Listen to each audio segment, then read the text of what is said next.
Welcome to the Wadafuk channel, the channel that sometimes gets it right. Today we're pulling back the curtain on a topic that has fascinated and perplexed people around the globe for centuries. The Illuminati, a word that conjures up images of clandestine meetings, world domination, and secret symbols.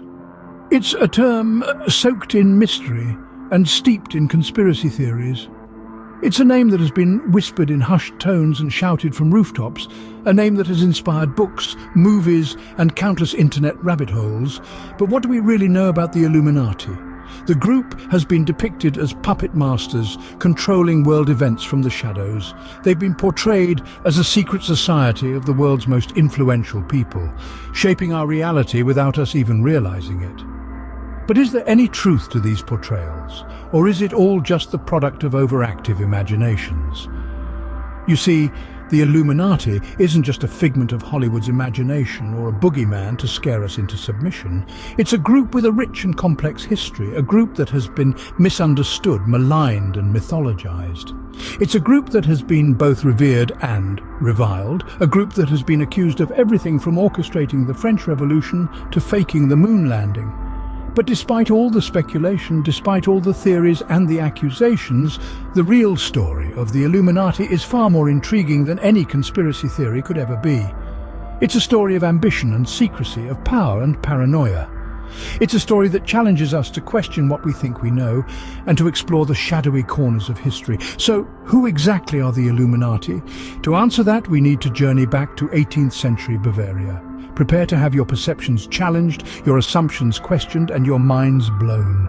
Because the truth, as they say, is often stranger than fiction. The year is 1776. The place, Ingolstadt, Bavaria. A law professor named Adam Weishaupt finds himself disillusioned by the Catholic Church's iron grip on science and philosophy.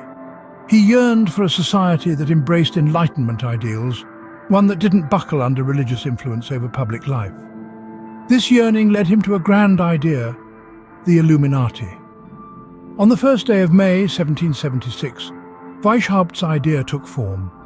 He established the Illuminati, a secret society with an audacious goal to promote Enlightenment ideals, to encourage freedom of thought, and to oppose the Church's control over the intellectual sphere. It was a bold move, a daring challenge to the status quo. The Illuminati started small, but it was not destined to remain so. Weishaupt meticulously selected and recruited members, focusing on individuals of influence and intellect. The society grew, not just in numbers, but also in influence. They infiltrated various sectors of society, from politics to academia, subtly spreading their ideals. With each new member, their reach extended, their ideas spread, and their power solidified. The Illuminati was no longer just a figment of one man's imagination. It had taken on a life of its own, becoming a force that challenged the very foundations of society. But with great power comes great scrutiny. As their influence grew, so did their troubles. By 1785, the Bavarian government had had enough. The Illuminati, once a beacon of enlightenment and free thought, had become a thorn in their side. Fearful of the group's growing influence, the government cracked down hard. The society was suppressed, their meetings disbanded, their literature confiscated. Adam Weishaupt, the founder and figurehead of the Illuminati, was exiled. But as we all know, nothing truly dies in the annals of history. The Illuminati, in death, became something far more potent than they ever were in life. In the centuries following their downfall, the whispers began. Conspiracy theories emerged from the shadows, each more outrageous than the last. They claimed that the Illuminati had not been snuffed out, but had instead gone underground. They suggested that the group continued to pull the strings from the shadows, controlling world events with a puppet master's precision. From the French Revolution to the moon landing, no event was too big or too small for the Illuminati's invisible hand. Their influence, according to these theories, was everywhere and nowhere, a paradoxical presence that defied comprehension. But remember, these are theories, not facts.